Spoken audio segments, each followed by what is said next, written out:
Hello people, welcome back into this channel. So today I would like to tell you about Instagram application and the way how you can hide the follower or following list from your Instagram account. Open your Instagram right away, and then you just need to take a look on this bottom feature. There will be a 5 option. Go visit your profile.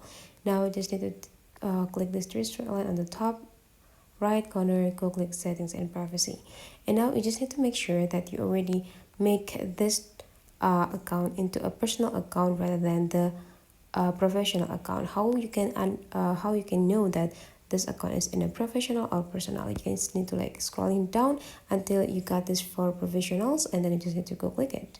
So if this information is switched to professional accounts, mean that your account right now is a personal account. So but if this switch information here is switched to personal account, means that this account is in a professional account. So make sure you change the account into the personal, and back scrolling up this option until you found who can see your content right here.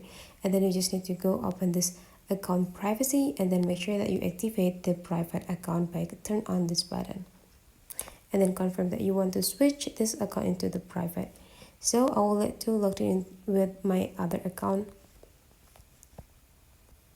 So here I already opened my new or other account, and here you'll see those account here already private, so we will not gonna able to access their followers or following. So that's for today's tutorial, guys. Hopefully you enjoy it a lot, and let's meet again into other tutorial.